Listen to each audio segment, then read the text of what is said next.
Hello. So, I want to talk about forgiveness and mercy, which, the way I see it, they're the same thing, just slightly different words. Um, I started to record another video where I was sort of talking about it all kind of, I was trying to talk about it kind of intellectually, and I just went, nah, that's not going to work. I need to come from a real place, from why, the place from like why I want to talk about this, what am I discovering? So I'll share with you why I want to talk about forgiveness and mercy. So I have recently been through a radical life-changing experience, life-threatening, life-changing, where a huge tree landed on my bus. It was absolutely terrifying, destroyed my home, it was my only sense of security, bang, all gone. But more than that, it just shattered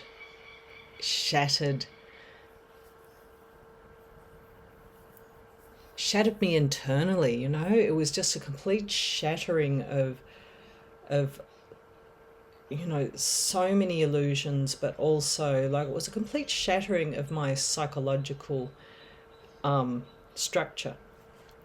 So the bit that sort of was, I found it was a very, very humbling, it has been rather, and still continues to be a very humbling experience, because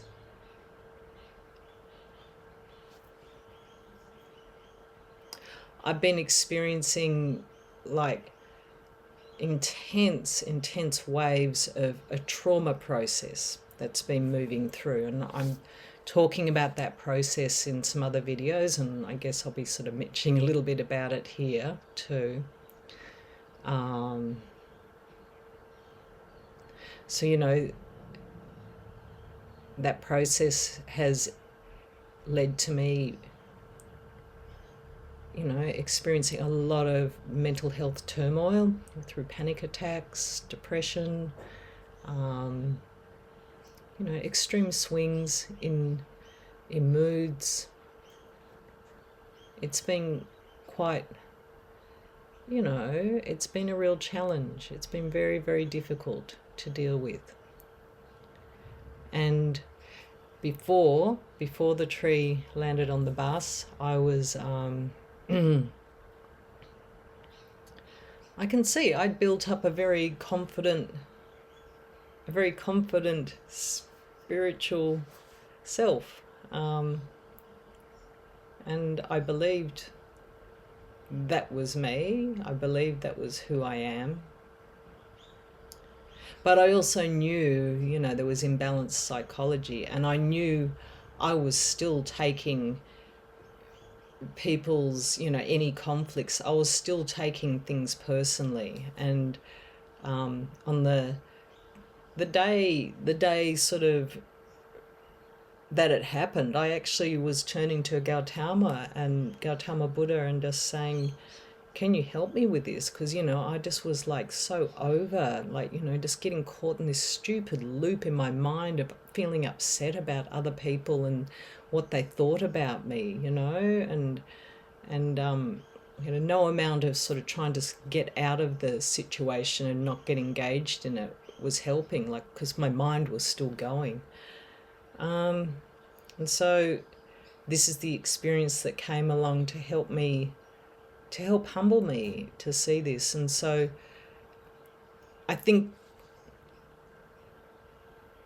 by going into, experiencing, the extreme mental health crises, I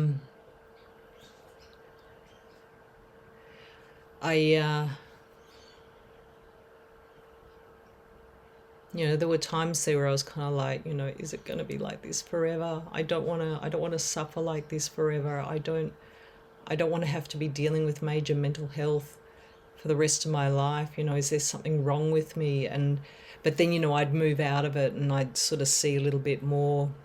You know, I was sort of, I go like into it and out of it, and, you know, always kind of watching and experiencing it. And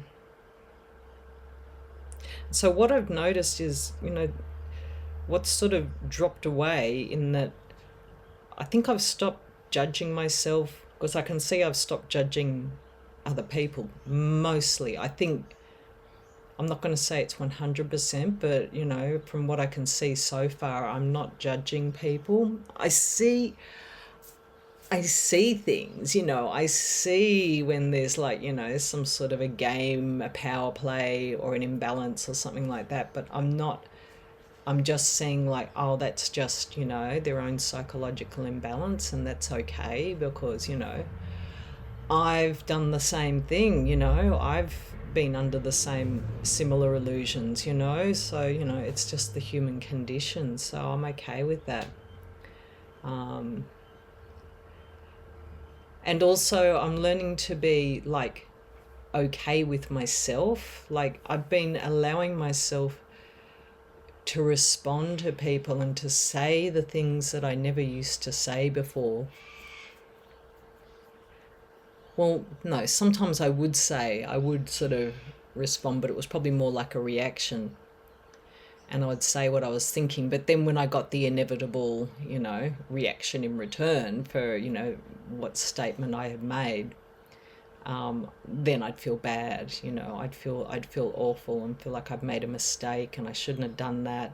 And now when that happens, like I'm okay with it. I actually don't mind. I don't mind if someone reacts to me, um, because I'm forgiving myself. I'm not judging myself anymore. You know, I'm having mercy on myself, and then I'm able to have mercy with the other person too. Like, it's just like, I know, I know I'm just expressing my highest truth that I can in the highest possible way in this particular moment, and I'm okay with that, you know? Um, and I think, you know, we can all do with sort of just allowing ourselves to express ourselves openly and honestly, and, you know, to not censor ourselves and see what that feels like.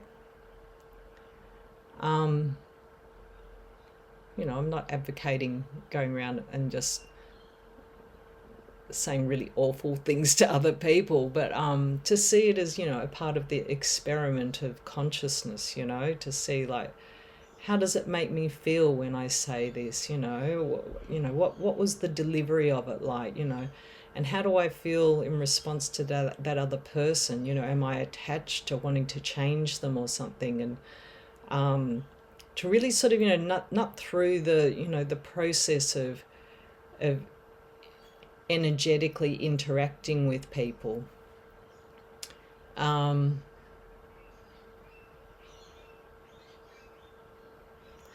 and so I'm saying that, you know, this is what forgiveness is. This is what mercy is. It's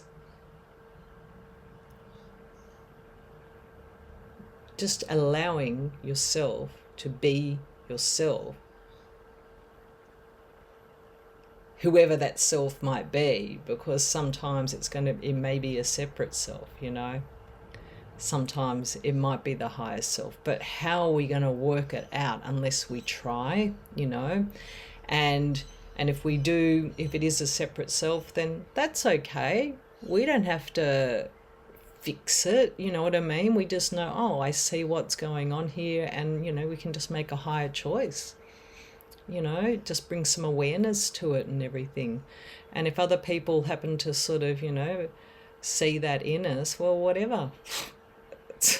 Who cares? You know, who cares what other people think about you, what they see in you? Like, you know, it's not important. It doesn't matter. Like, you know, I don't care what anyone thinks about me. It's not it's not important. It's not important. You know, what's important is what I see in myself, you know.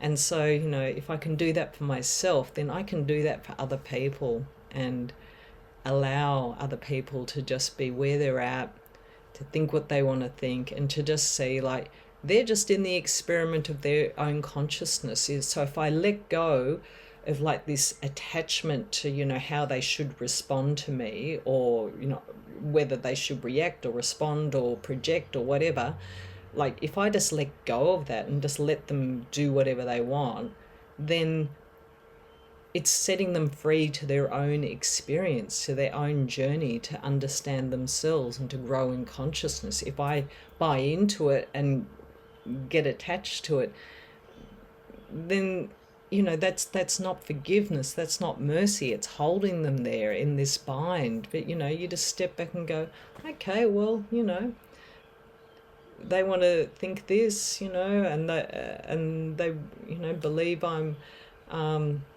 you know, a narcissistic person or whatever it might be, then that's okay. That's okay. That's just, you know, it's their right to sort of go through this in their consciousness and to see it for themselves. And, you know, I don't have to bear it, you know.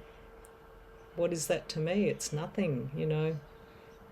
I don't need to sort of, you don't, it's almost like, you know, someone shoots an arrow, you don't have to take that arrow and wear it in your heart. Like you can just like, you know, I don't know, just let the arrow just bounce off. Like, you know, it doesn't even land in you, like, you know, because it's only going to land in you if there's a hole, if there's something in you that where that arrow can get in.